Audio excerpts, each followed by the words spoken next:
Boa noite para você, tudo bem?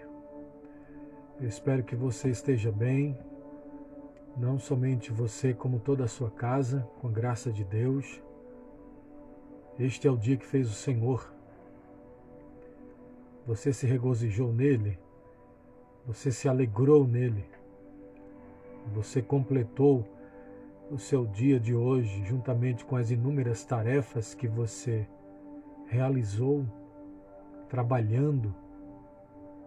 Você completou este dia com gratidão, você acordou com gratidão, você deu continuidade ao seu dia com gratidão, com muita alegria, com muito prazer no seu coração e louvor a Deus por tudo que Ele tem feito na sua vida. Eu espero que você tenha vivido este dia de hoje maravilhosamente bem, maravilhosamente cheio de consciência grata, consciência de louvor e glorificação ao nome do Senhor. Que você tenha vivido o dia de hoje, porque este é o dia que o Senhor fez. Alegria, louvor, muita gratidão, muita dádiva de Deus para todos nós. Minha amiga Radassa, boa noite, aleluia. É isto mesmo, vivendo o dia de hoje, entregando a Deus o nosso caminho, entregando a Deus a nossa vida, entregando a Deus os nossos planos, os nossos projetos, os nossos sonhos e vivendo a vida com o mais intenso amor e gratidão que a gente pode oferecer, amando os nossos irmãos, cuidando de nossa vida, cuidando daqueles que atravessam o nosso caminho, levantando o caído, estendendo a mão para o necessitado, socorrendo todo aquele que está precisando de nossa assistência. E que hoje, eu espero em Deus que o seu dia de hoje tenha sido maravilhoso. Letícia, seja bem-vinda, boa noite. Hoje, com a graça de Jesus, mais uma vez, estamos nós aqui para concluirmos a nossa jornada de 5 aulas, esta série de 5 aulas. Começamos na segunda-feira, às 20h30. Nós iremos concluí-la com a graça de Jesus, agora sexta-feira. Minha irmã Selma, boa noite para você. E esta conclusão, obviamente, com a graça de Deus, será gloriosa, maravilhosa para o nosso coração. Escola do Evangelho, atuando, fazendo com que as pessoas andem com as suas próprias pernas, conhecendo o Evangelho de Jesus e a espiritualidade que ele carrega. Este é o caminho de fato proposto por Deus para toda a humanidade. Boa noite, minha irmã Selma. Espero que a irmã esteja bem, com muita gratidão a Deus, mais uma noite aqui juntamente conosco. E Deus é muito bom. Hoje o dia foi maravilhoso, de muito trabalho, de muita tarefa. E com a graça de Deus a gente chegou aqui. Com a graça de Deus, cá estamos nós, recebendo dádiva do Senhor, vinda direto de fonte dadivosa, direto do Pai das luzes, em quem não há mudança e nem sombra de variação. O Senhor abençoa mesmo. O Senhor, Ele é doador mesmo. Ele enche a gente de muita luz, de muita paz, de muito amor. É isto mesmo.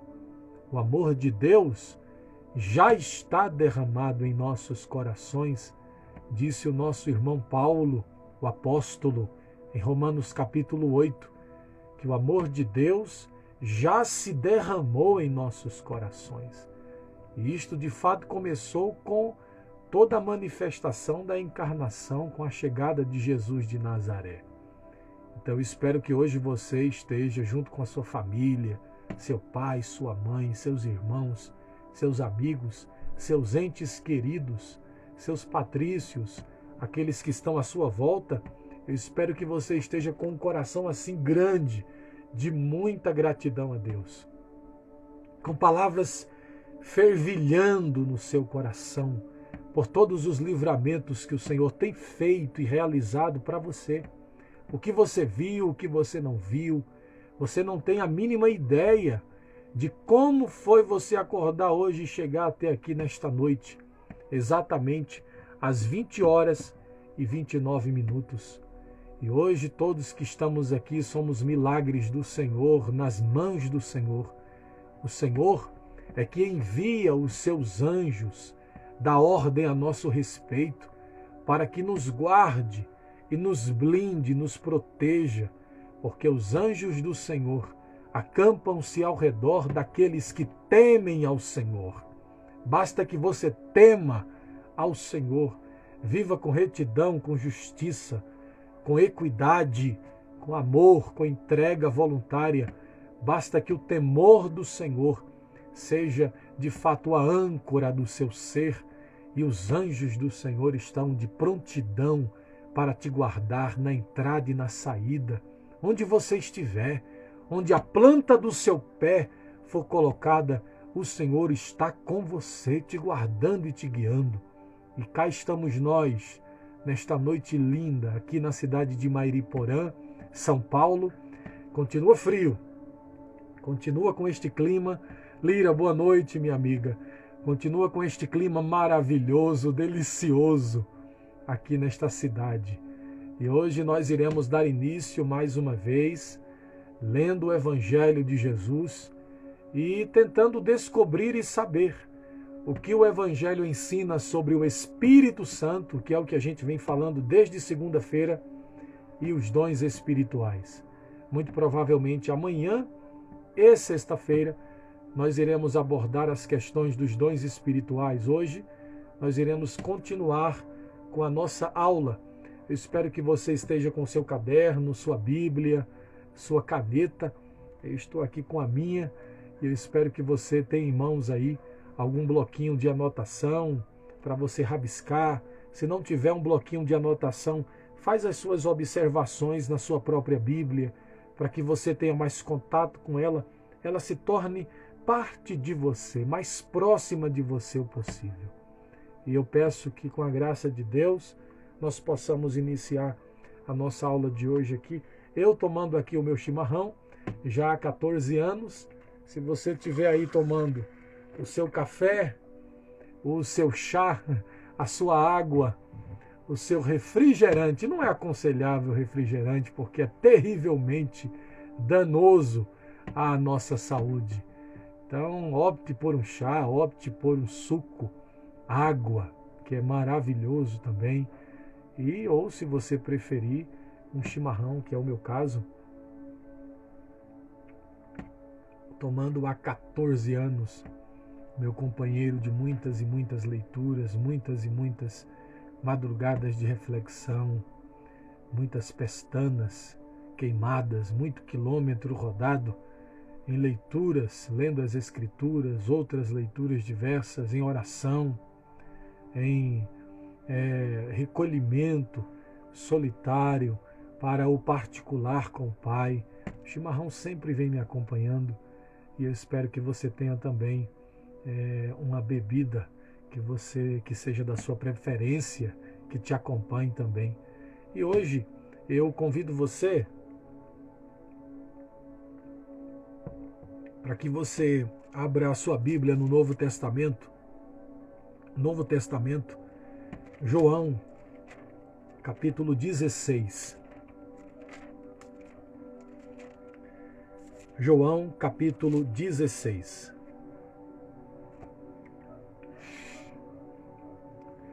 João, capítulo 16. Você que acabou de chegar, seja muito bem-vindo, bem-vinda. Evangelho de Jesus, segundo escreveu João, capítulo 16. Nós iremos ler a partir do versículo 1. Palavras de Jesus. Tenho-vos dito estas coisas para que não vos escandalizeis. Eles vos expulsarão das sinagogas. Mas vem a hora em que todo o que vos matar julgará com isso tributar culto a Deus. Isto farão porque não conhecem o Pai. nem a mim. Ora, estas coisas vos tenho dito, para que quando a hora chegar, vos recordeis de que eu vos-las disse. Não vos-las disse desde o princípio, porque eu estava convosco. Mas agora vou para junto daquele que me enviou, e nenhum de vós me pergunta: para onde vais? Pelo contrário, porque vos tenho dito estas coisas, a tristeza encheu o vosso coração. Basta que se leia finalzinho do capítulo 13, entrando no capítulo 14, e você vai entender que foi um pouco da aula de ontem que eu falei, esta tristeza, este coração turbado, triste, angustiado, a sensação de orfandade. Você vai entender o que Jesus está dizendo aqui. Versículo 7.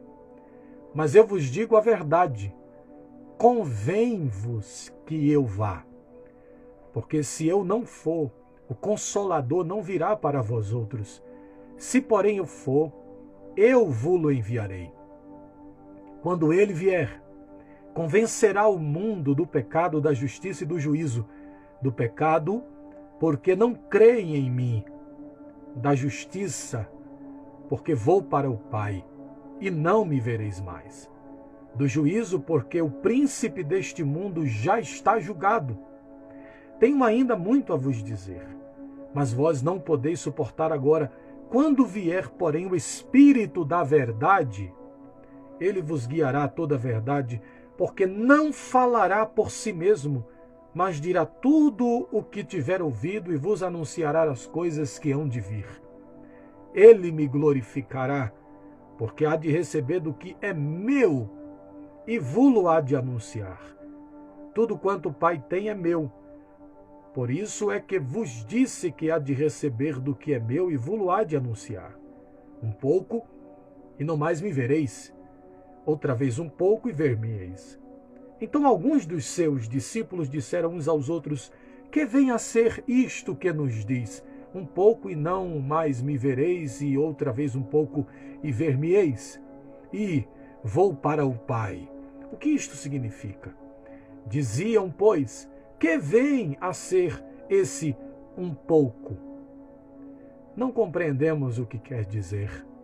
Percebendo Jesus que desejavam interrogá-lo, perguntou-lhes: indagais entre vós a respeito disto que vos disse, um pouco e não me vereis, e outra vez um pouco e ver-me-eis?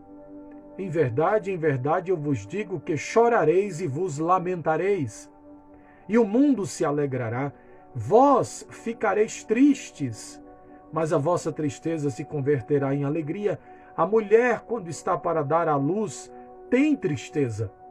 Depois de nascido o menino, já não se lembra da aflição pelo prazer que tem de ter nascido ao mundo um homem. Assim também agora vós tendes tristeza, mas outra vez vos verei, o vosso coração se alegrará, e a vossa alegria ninguém poderá tirar. Naquele dia, o dia da ressurreição, o dia do derramamento universal do Espírito de Cristo, chamado de dia de Pentecostes, naquele dia, nada me perguntareis. Em verdade vos digo, se pedirdes alguma coisa ao Pai, ele vos-la concederá em meu nome. Até agora nada tendes pedido em meu nome. Pedi e recebereis, para que a vossa alegria seja completa. Ore comigo. Senhor Jesus, nós te damos graças por esta oportunidade de estarmos aqui hoje, nesta noite, pelo privilégio maravilhoso de nós chegarmos até aqui neste dia. Muito obrigado por tudo que o Senhor tem feito, faz e continuará fazendo por todos nós. Ajude-nos a sermos verdadeiros luzeiros, sinalizadores do teu amor, aqui entre nós seres humanos, teus filhos, para que possamos ser socorristas do teu evangelho na vida de todos os nossos irmãos. Concede-nos graça, sabedoria, conhecimento e discernimento de espíritos, para que possamos compreender o teu evangelho dentro das Escrituras, na nossa vida, dentro de nós, fora de nós e em todas as áreas e etapas do nosso ser. Muito obrigado, Pai, no nome de Jesus. Hoje, eu quero poder iniciar esta nossa conversa fazendo uma pergunta que eu não a fiz desde a primeira aula, propositalmente, porque o que me convinha, por exemplo, era chegar até a terceira aula para que eu pudesse suscitar esta pergunta. Que pergunta é esta? Como a gente vem falando sobre o que o Evangelho ensina sobre o Espírito Santo e os dons espirituais desde segunda-feira, e eu peço que você recorra, você que está aqui, você que depois vai assistir esta transmissão, e eu espero que o Espírito de Cristo superabunde no seu coração e que você esteja pronto, amaciado na sua terra para receber esta semente do Evangelho, porque é Evangelho de Jesus. Então eu espero que você faça essa busca para trás das primeiras aulas, desde segunda-feira, quando a gente vem falando sobre este assunto. Hoje, a pergunta é esta: quem é o Espírito Santo? Na aula de ontem, eu falei para você de que Espírito não é nome próprio, tanto quanto, nem tão pouco, Santo é um tipo de alcunha, de sobrenome, que vem depois da palavra santo. Também mencionei que esta palavra Espírito, dentro do ambiente das Escrituras, seja no Antigo Testamento como ruá, ou no Novo Testamento, em grego, como pneuma, são palavras de natureza mais inclinada para o feminino do que uma palavra que designa, de fato, um gênero de masculinidade na palavra em si. Espírito, ruá, hebraico, pneuma, no grego. E eu falei também sobre esta pessoalidade do Espírito, esta pessoalidade. Hoje, eu quero responder esta pergunta, dizendo quem é o Espírito Santo. Se você, por exemplo, abrir a sua Bíblia em João capítulo 4, versículo 24, Jesus conversando com a mulher samaritana, Jesus diz lá em uma afirmação extraordinária, dizendo que Deus é Espírito. Deus é Espírito. Ora, se ele atrela Espírito a Deus, isto significa que há uma categoria de Espírito aí para se expressar e manifestar a pessoa de Deus. Deus é um ser pessoal? Então, quando eu pergunto quem é o Espírito Santo, eu tenho de afirmar para você que o Espírito Santo é Deus, que o Espírito Santo é o Criador, que o Espírito Santo é este ser, que o Espírito Santo é aquele que, tendo sido criado todas as coisas nele, não deixou a criação à deriva, nem entregue a uma ladeira desenfreada, sem mantê-la, sem controlá-la dentro dos limites do existir. O Espírito Santo, ele é Deus. E se você recorre também à leitura de Mateus capítulo 10, versículo 19 e 20, você encontra lá uma expressão extremamente curiosa.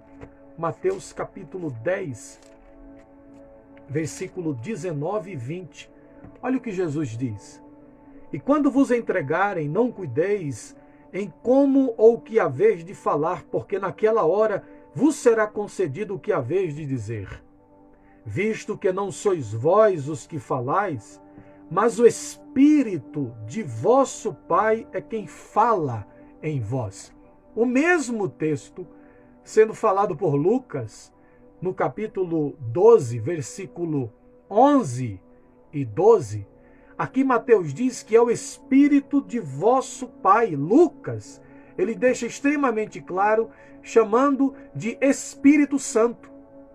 A mesma fala de Jesus, em uma narrativa paralela de natureza sinótica, esta mesma fala de Jesus, estas mesmas admoestações do que iria acontecer com aqueles seguidores de Jesus de Nazaré, os primeiros, ele diz: vocês não precisarão ficarem aflitos com o que haveis de falar, quando vocês forem perseguidos, entregues, levados a reis, a governadores, dentro das sinagogas. Vocês não precisarão ficarem angustiados e nem aflitos e nem ansiosos, porque o Espírito de vosso Pai, Mateus, ele registra isso.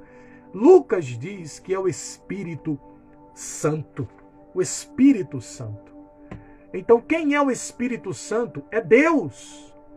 Um outro texto extremamente curioso é quando você lê, por exemplo, Paulo escrevendo aos Coríntios, no capítulo 2, a partir do versículo 6 até o versículo 11. Olha o que Paulo diz. Entretanto, expomos sabedoria entre os experimentados, não, porém, a sabedoria deste século, nem a dos poderosos desta época, que se reduzem a nada. Mas falamos a sabedoria de Deus em mistério, outrora oculta, a qual Deus pré-ordenou desde a eternidade para a nossa glória, sabedoria essa que nenhum dos poderosos deste século conheceu, porque se tivessem conhecido, jamais teriam crucificado o Senhor da glória. Mas, como está escrito, nem olhos viram, nem ouvidos ouviram, nem jamais penetrou em coração humano o que Deus tem preparado para aqueles que o amam, mas Deus nulo revelou pelo Espírito. Porque o Espírito, veja mais uma vez aqui a palavra Espírito aparecendo solitariamente. E eu manifestei para vocês e falei para vocês na aula de ontem de que nós temos inúmeras ocorrências no Novo Testamento onde a palavra Espírito, com E em caixa alta, E, letra maiúscula, aparece solitariamente, falando do Espírito Santo. Mas Deus nulo revelou pelo Espírito. Por quê? Porque o Espírito a todas as coisas perscruta, analisa, sonda, discerne, até mesmo as profundezas de Deus. Aí Paulo vai detalhar um pouco a mais esta afirmação que ele fez do versículo 10, dizendo, mas Deus nulo revelou pelo Espírito, porque o Espírito a todas as coisas analisa, examina, a todas as coisas ele tem o óculos profundo, ele tem este mergulho, ele dá este mergulho no ser de Deus.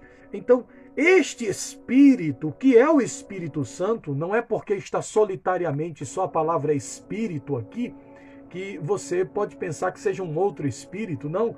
É Espírito, o Santo. Ele mergulha nas profundezas de Deus. Porque qual dos homens sabe as coisas do homem, senão o seu próprio Espírito que nele está? Assim, também, as coisas de Deus, ninguém as conhece, senão o Espírito de Deus. Qual é a ideia de Paulo aqui? Paulo está fazendo uma conclusão óbvia. Se o Espírito do homem não é uma pessoa diferente dele, mas é ele mesmo, e se o Espírito do homem é o que sonda as profundidades, as recâmaras secretas do próprio homem, é o único que pode dar este salto para dentro de si mesmo e fazer as análises introspectivas do ser mais profundas do seu existir. Isto é de igual modo o que acontece com Deus e o Espírito de Deus. Na aula de ontem também eu mencionei sobre o tal do ranqueamento, onde o Espírito Santo ele é ranqueado como no terceiro lugar, na terceira posição.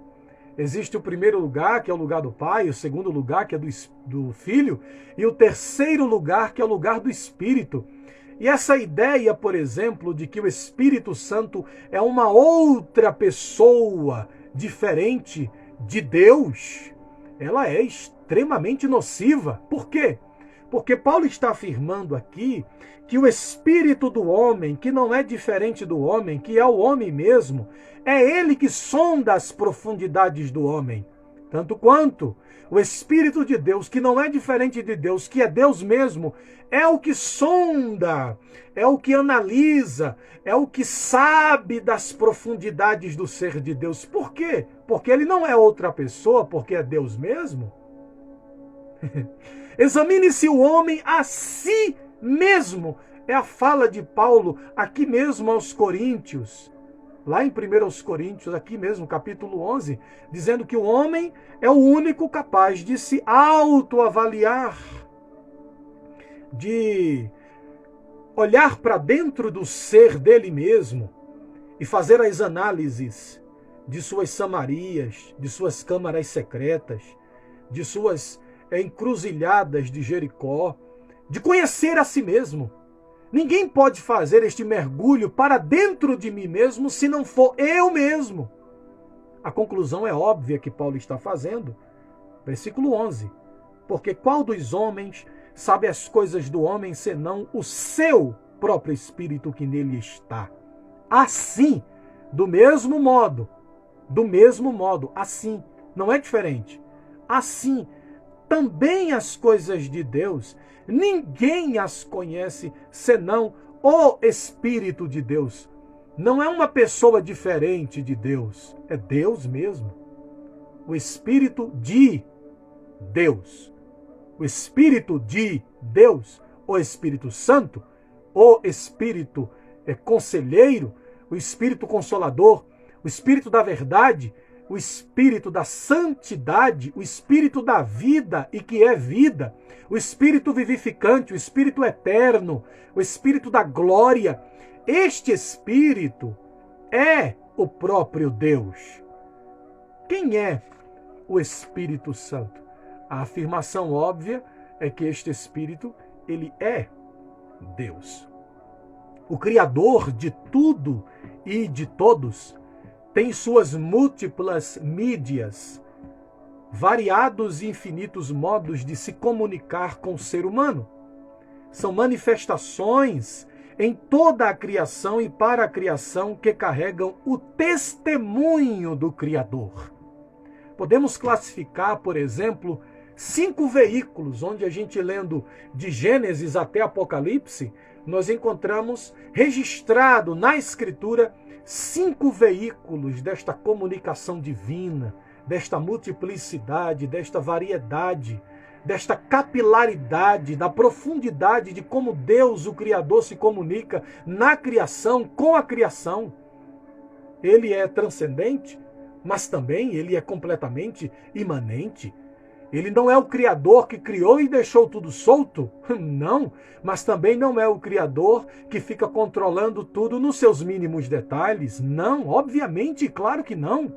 Ele é o Deus presente, ele é Criador, sempre presente. Não é à toa que ele é chamado no Antigo Testamento, nos Salmos, como Pai, como Pastor, é chamado de amigo, é chamado de companheiro, é chamado de o que está na jornada com você, porque a presença dele é constante, sempre, sempre, sempre, sempre. E este Criador, nós quando fazemos esta análise de Gênesis até Apocalipse, nós conseguimos detectar 5 modus operandi de Deus, o Criador, o Pai das luzes, se comunicar com os seres humanos. Ele que é, de fato, isso mesmo, Radassa, ele que é o Emanuel, ele que é este Deus conosco, ele é o Emanuel, ele é Deus conosco. E estes 5 que nós encontramos, estas 5 mídias, por assim dizer, estas 5 plataformas de comunicação do divino com o humano, a primeira delas é o Espírito. Veja bem, quando eu digo que uma das mídias de Deus é o Espírito, eu estou afirmando que Espírito não é nome próprio, eu estou afirmando que Santo não é sobrenome, eu estou afirmando que Espírito é uma mídia de Deus. É um meio pelo qual Deus também se revela e se manifesta. E olhe que Gênesis capítulo 1 já está dizendo isto de maneira muito óbvia. Veja bem, capítulo 1, versículo 1 e 2. No princípio criou Deus os céus e a terra, porém, estava sem forma e vazia, e havia trevas sobre a face do abismo.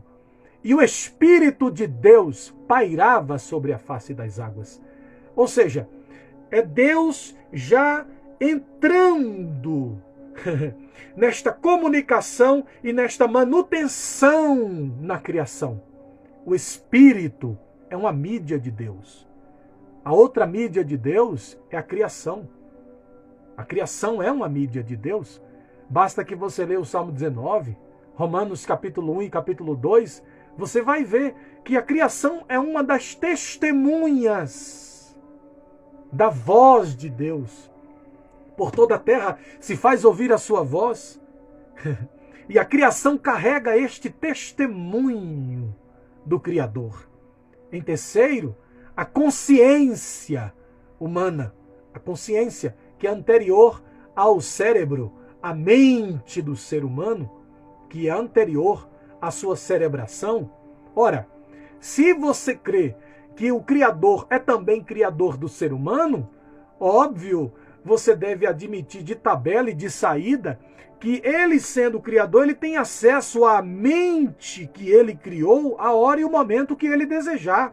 Eis a razão de você encontrar escrito de maneira extremamente explícita, aqui no livro dos Salmos, no capítulo 19, olha só o que o salmista, o Davi, está dizendo aqui. Os céus proclamam a glória de Deus. Paulo recorre a esta mesma fala, este mesmo texto em Romanos capítulo 1, versículo 18, e vai até o versículo 16 do capítulo 2. Um dia, o céu proclama a glória de Deus e o firmamento anuncia as obras das suas mãos. Um dia discursa, a outro dia, e uma noite revela conhecimento, a outra noite. Não há linguagem, nem palavras, e deles não se ouve nenhum som. No entanto, por toda a terra se faz ouvir a sua voz, e as suas palavras até os confins do mundo. Significando dizer que a consciência também é uma das mídias na qual Deus se comunica com a sua criação e com os seres humanos. Em quarto lugar, nós temos a Escritura, isto mesmo, a Escritura, seja ela chamada Bíblia, ou seja ela qualquer outra Escritura que carregue a inspiração daquilo que se harmoniza com Deus.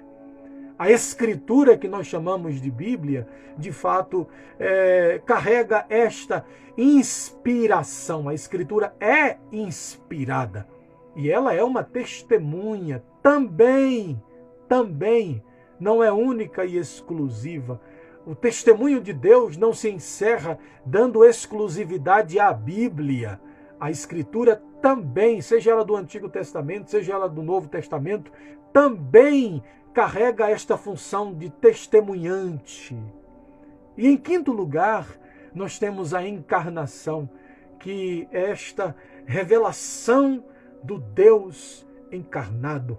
É o Deus homem, Jesus de Nazaré. Ele de fato colocou a cara para fora e se fez conhecido. E quando desejou assim o fazer, ele se tornou homem. É assim que João, no seu evangelho, no seu prólogo, ele diz de maneira muito clara, capítulo 1, versículo 1 e o versículo 2 e depois o versículo 14, ele diz: no princípio era o verbo, e o verbo estava com Deus, e o verbo era Deus. Todas as coisas foram feitas pelo seu intermédio, e tudo que foi feito sem ele nada se fez. E o verbo se fez carne, e habitou entre nós, cheio de graça e de verdade. E vimos toda esta glória do unigênito do Pai. Versículo 18 do capítulo 1, João diz: porque ninguém jamais viu a Deus, mas o Deus unigênito que está no seio do Pai foi quem o revelou, foi quem o manifestou, foi quem o tornou conhecido. Então nós temos aqui, em quinto lugar, a encarnação como sendo esta convergência, este pleroma que é a palavra que Paulo usa para convergir. Em Jesus convergiu-se tudo, até Deus em Jesus foi convergido. Nele, em Jesus, que é Deus homem, habita e estão escondidos todos os tesouros da sabedoria e do conhecimento, todos, do que você possa imaginar, da sabedoria e do conhecimento do primeiro homem até o último homem que existirá, da sabedoria e do conhecimento de todas as áreas da existência, todas elas, os tesouros estão escondidos em Jesus, porque Ele é aquele que carrega, habitando em si mesmo, toda a plenitude da divindade. Então nós temos mídias desta comunicação do Criador, o Espírito, a criação, a consciência, a Escritura e a encarnação. Ora, eu afirmei para vocês agora há pouco de que o Espírito é uma mídia. Ora, quando Jesus diz em João capítulo 4, versículo 24, para a mulher samaritana que Deus é Espírito, ele não está fazendo uma definição ontológica do ser de Deus, querendo dizer que Deus é isso mesmo, Deus é Espírito. Ele não está fazendo uma definição de Deus, Deus é indefinível, de fato indefinível. Não se pode definir Deus. E quando Jesus diz que Deus é Espírito, ele não está sugerindo e optando definir Deus. Ele não está fazendo uma definição ontológica do ser de Deus, mas estava comunicando à mulher samaritana que a adoração, lembre-se, que a pergunta da mulher samaritana é: já que tu és profeta, então resolve essa treta, resolve aqui esta confusa interpretação, esta confusa sensação de que nós estamos errados, nós samaritanos. Qual o lugar exato que se deve adorar? É no templo, no Monte Gerizim, ou é lá no sul, em Judá, em Jerusalém, dentro de Jerusalém, no templo de Jerusalém? Fala para mim, já que tu és profeta, resolve isso daí para mim, que é uma questão milenar dos nossos pais.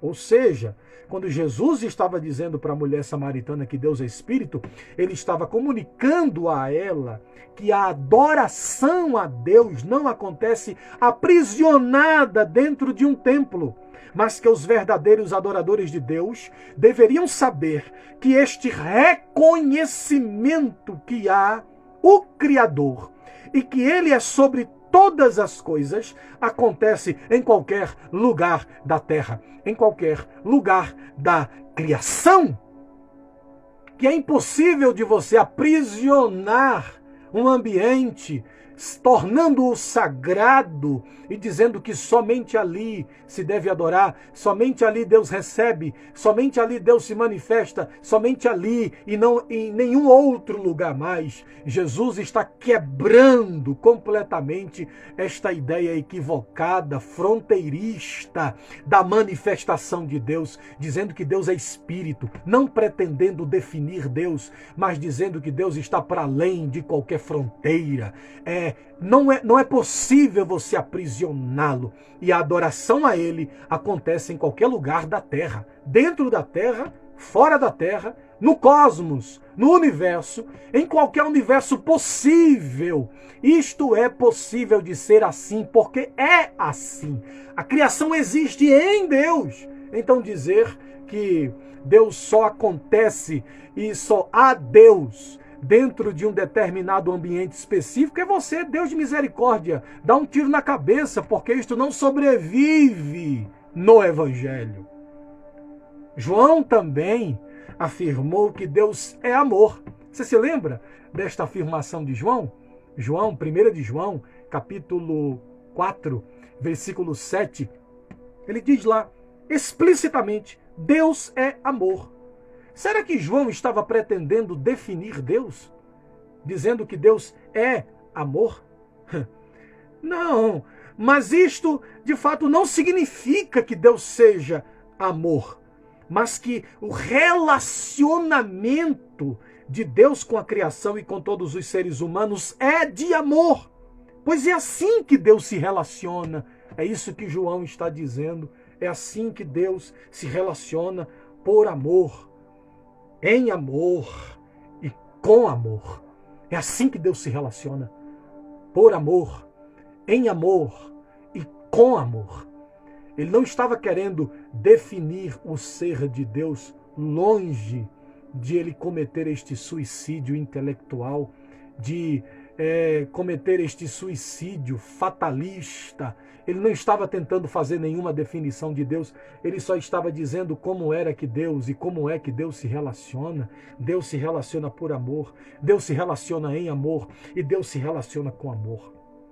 Se Deus fosse espírito e amor como definição do seu ser, então quando Moisés perguntou, lembra de Moisés? Lá em Êxodo capítulo 3, versículo 14, Moisés estava pastoreando ali as ovelhas do seu sogro Jetro ou Reuel, e de repente ele vê um arbusto chamado de sarça ao pé do monte, ao sopé do monte, queimando, só que curiosamente queimava, ardia, e não virava poeira, e não virava pó, e não se consumia. Pois bem, quando Moisés se aproximou daquela manifestação para saber curiosamente o que era aquilo, que maravilha era aquela, quando ele se aproxima, ele escuta uma voz que sai de dentro daquela sarça.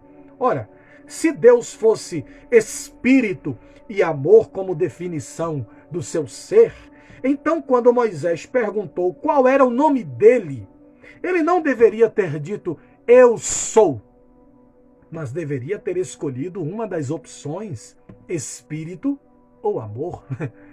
Quando Moisés chega e pergunta para ele, olha, e quando eu chegar lá entre os sacerdotes, entre os anciãos, melhor dizendo, do povo hebreu, e perguntarem quem foi que me enviou, qual é o teu nome? Se quando Jesus de Nazaré disse Deus é Espírito, ele pretendia definir Deus, então este que se manifestava através da sarça ardente, ele não deveria ter dito eu sou, mas deveria ter dito eu sou Espírito. E João, na sua primeira epístola, capítulo 4, versículo 7, diz que Deus é amor. E se fosse uma definição do ser de Deus, este que se manifestou a Moisés através da sarça ardente não poderia ter dito eu sou, mas deveria ter dito eu sou amor. Portanto, espírito não é o que o Deus Criador é, mas é a primeira de suas comunicações, de suas manifestações do ser de Deus. Ela é a primeira. Este mesmo Espírito, na plenitude dos tempos, encarnou no homem Jesus de Nazaré. Eis a razão de Jesus ter afirmado em João, capítulo 14. E eu peço que você recorra a João, capítulo 14, os versículos 16 a 18. Olha só o que está escrito aqui em João, capítulo 14, versículos 16 a 18, e depois o versículo 28. Esta encarnação, corporeidade deste Espírito, quando ele encarna, olha o que Jesus diz, a partir do versículo 16, e eu rogarei ao Pai, e ele vos dará outro Consolador, a fim de que esteja para sempre convosco, o Espírito da verdade, que o mundo não pode receber, porque não vê nem o conhece. Aí olha como Jesus salta e afirma, vós o conheceis. Como assim? Se ele ainda estava para ser enviado. Jesus diz, eu rogarei ao Pai e ele vos dará o Consolador. Como assim? Se o Espírito é santo, ou consolador, ou da verdade, ou vivificante, ou as outras palavras que são atreladas a ele, assista a aula de ontem que eu citei minuciosamente quais são as palavras no Novo Testamento atreladas ao Espírito. Se este Espírito é uma outra pessoa diferente de Deus, então como é que Jesus diz que o mundo, porque o mundo não pode receber, nem o vê, nem o conhece, vós o conheceis, porque ele habita convosco e estará em vós. Jesus está fazendo afirmações aqui extraordinárias. Jesus está dizendo que nunca houve um único momento na criação onde o Espírito não esteve. O Espírito sempre esteve presente e sempre estará. Tanto quanto ele está dizendo que este Espírito é ele mesmo. Olha o que ele diz: vós o conheceis. Quem era que estava andando ali naqueles 3 anos e meio, depois desta ordenação pública, ministerial de Jesus? Quem era que estava andando com ele? Os discípulos. E esta fala de Jesus aqui em João 14, ela acontece na última ceia. Ou seja, quando Jesus está celebrando a última ceia, é ali que Jesus está dizendo isto. E ele diz que este Espírito, chamado de Santo, chamado de Consolador, chamado da verdade, é ele mesmo. Vós o conheceis.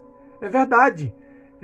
Sou eu que estou com vocês aqui esse tempo todo. Ele disse a Filipe: Filipe, há tanto tempo. Olha que para Jesus 3 anos, quase 3 anos, 3 anos e meio, para Jesus era muito tempo. Há tanto tempo tenho estado convosco que não me tem desconhecido. Veja bem, que este Espírito chamado de Consolador da verdade, o Espírito Santo, é o próprio Jesus. Vós o conheceis, porque ele habita convosco e estará em vós. O versículo 28, ele conclui dizendo o seguinte: ouvistes que eu vos disse, vou e volto. Vou e volto. Era Jesus mesmo afirmando que iria, mas ele mesmo voltaria.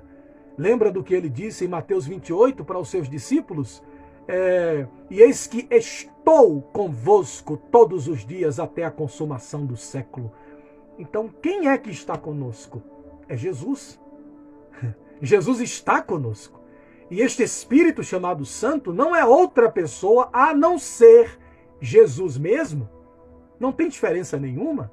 Veja bem, este Espírito, quando Jesus diz que o mundo não o conhece, não pode vê-lo, mas os seus discípulos já conheciam ele e já podia vê-lo, estava com eles e estariam neles, e estaria neles.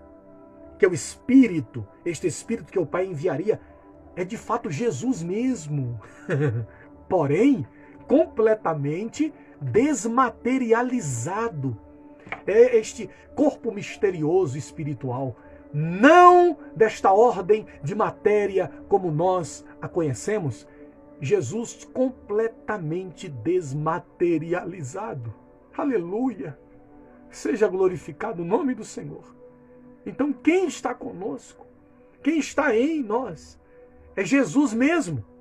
Veja bem, quando lemos as várias afirmações desta natureza feitas pelos apóstolos no Novo Testamento, corroborando Jesus, de que o Espírito Santo é Jesus mesmo, nós temos inúmeros exemplos. E eu listei aqui alguns para que você tenha noção.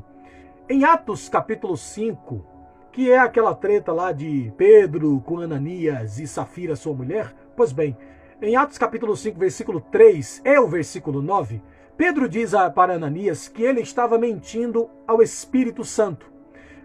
Mas logo depois, o versículo 9, ele fala para Safira, que é mulher de Ananias, que ela tinha entrado em acordo com seu marido, Ananias, para tentar o Espírito do Senhor. Então o Espírito Santo é equivalente a Espírito do Senhor. E não são pessoas diferentes, é a mesma pessoa. Em Atos ainda, capítulo 8, versículo 29 e o versículo 39, olha o que se diz. O Espírito, esta palavra solitária, somente Espírito, ela sozinha, diz a Filipe que ele deveria se aproximar do carro do etíope eunuco, alto oficial de Candace, rainha dos etíopes, e que logo depois, ou logo após o eunuco ter sido batizado nas águas, Lucas, que foi quem escreveu Atos, diz que o Espírito do Senhor arrebatou a Filipe. O Espírito Este que é o Espírito sozinho, que é o Espírito Santo, aparece a palavra sozinho lá, Espírito, com E maiúsculo, é a mesma coisa de Espírito do Senhor. Ainda em Atos capítulo 16, versículo 6 e o versículo 7, Lucas diz que Paulo tinha sido impedido pelo Espírito Santo de pregar a palavra na Ásia. E no versículo seguinte, quem não permitiu que Paulo e os que estavam com ele fossem para Bitínia foi o Espírito de Jesus. Aí eu te pergunto, este Espírito Santo é diferente do Espírito de Jesus? Logo em seguida, no próximo versículo, Atos 16, versículo 6 é Espírito Santo, versículo 7 é Espírito de Jesus. São pessoas diferentes? Não, é a mesma pessoa. Em Romanos capítulo 8, versículo 9, encontramos uma grandiosa tríplice afirmação de natureza sinônima, mas falando da mesma coisa. É sobre o Espírito Santo, dizendo que este Espírito Santo é também chamado de Espírito, é chamado de Espírito de Deus e Espírito de Cristo, em um único versículo. Espírito, Espírito de Deus e Espírito de Cristo. Em 2 Coríntios, capítulo 3, versículo 17, versículo 18, lá está de maneira escrachada, explicitamente clara, Paulo dizendo aos irmãos em Corinto, afirmando que este Espírito é o Senhor Jesus, é o próprio Senhor. E onde há o Espírito do Senhor, aí há liberdade, porque todos nós, com o rosto desvendado, olhando como que por espelho, observando como que por espelho o Senhor, somos transfigurados de glória em glória no Senhor, que é o Espírito. Isto ele afirma no versículo de número 17 e 18. Em Romanos, capítulo 8, versículo 14 e o versículo 17, 14 a 17, e depois em Gálatas, capítulo 4, versículo 6, Paulo escrevendo aos Romanos, ele diz que o Espírito, aos Romanos, o Espírito da adoção é o Espírito de Deus. Falando do mesmo assunto, agora escrevendo aos Gálatas, no capítulo 4, versículo 6, ele diz que este mesmo Espírito da adoção é Espírito do Filho de Deus, do seu Filho. Leia lá, Gálatas, capítulo 4, versículo 6. Você encontra essa mesma fala de Paulo, só que agora dizendo que este Espírito de adoção é o Espírito do seu Filho, ou do Filho de Deus. E quem é o Filho de Deus? Jesus de Nazaré. Jesus de Nazaré. Em Filipenses, capítulo 1, versículo 19, Paulo diz que, mesmo estando em cadeias, a provisão que redundaria em liberdade vinha do Espírito de Jesus Cristo. E por fim, 1 de Pedro, capítulo 1, versículo 11, Pedro diz que os profetas do Antigo Testamento investigavam atentamente sobre o Cristo encarnado, os dias da encarnação, e quem indicava, quem era o emulador, quem era o luzeiro, a luz, quem era este binóculo pelo qual esta análise era feita? Curiosamente, quem fazia essas indicações de antemão, este testemunho, era o Espírito de Cristo. Ou seja, eles analisavam cuidadosamente, atentamente os dias em que a encarnação iria acontecer.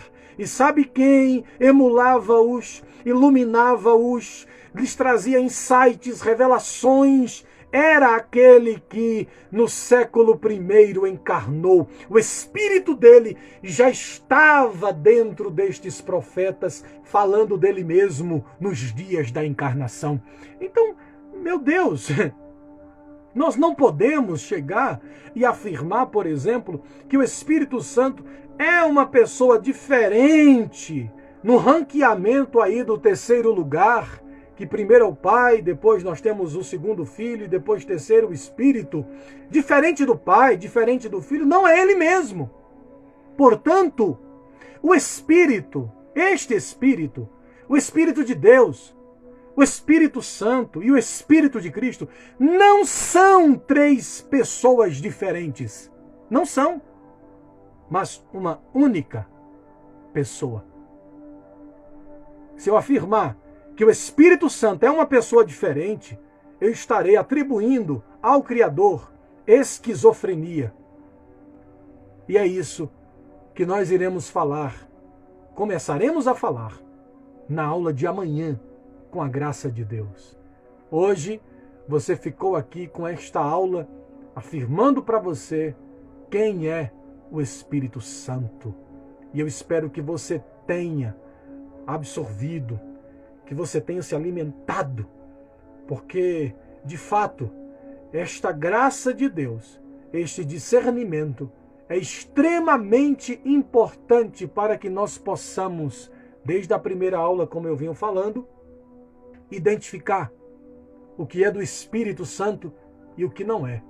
É extremamente importante você saber disso, porque eu venho falando para vocês de que hoje muita coisa se atribui ao Espírito Santo, muita coisa, muita coisa, muita coisa. A pergunta é, qual é a pedra de esquina que a gente tem de recorrer para saber o que é e o que não é do Espírito Santo? Tem? Tem uma peneira? Tem? Tem um sufrágio? Tem? Tem como a gente saber o que é do Espírito e o que não é do Espírito? Mas é lógico que tem. Com certeza. É óbvio. A Escritura, principalmente no Novo Testamento, me garante isto. Quem tem como eu saber o que é do Espírito e o que não é do Espírito? Tem como. Jesus deixou extremamente claro que a gente conhece a árvore é pelo seu fruto. Então, há a possibilidade, é passível de você conhecer a natureza da árvore pelo seu fruto. Quem é a árvore? Pelo seu fruto. O fruto é a obra. Então a gente vai, a partir de amanhã, com a graça de Jesus, mergulharmos nos dons espirituais. Que o Senhor Jesus continue abençoando você, enchendo você de plena graça, muito amor, e que este evangelho anunciado, o evangelho da paz, este evangelho de Jesus, ele continue superabundando na sua vida. Que o Senhor nos abençoe e nos guarde, que o Senhor faça resplandecer o rosto dele sobre nós e tenha misericórdia de nós. Que o Senhor sobre nós levante o seu rosto e nos conceda a paz que excede todo o nosso entendimento, em nome de Jesus Cristo, nosso Senhor e Deus. Amém, amém e amém. Esta aula, daqui a alguns minutos, estará no meu canal no YouTube e você vai poder assistir em sequência. Lá estão outros vídeos, tanto quanto desde segunda-feira a primeira aula se encontra lá. Se você desejar se informar de tudo desde o início, por favor, o faça. Assista os vídeos. Se você gostar, curta. Se você desejar, compartilhe. Se você desejar mais ainda, se inscreva no canal, segundo o desejo do seu coração. Que Deus continue abençoando você, a sua casa, e que você continue sendo luz no nome de Jesus. Beijo para vocês e até amanhã, com a graça de Deus.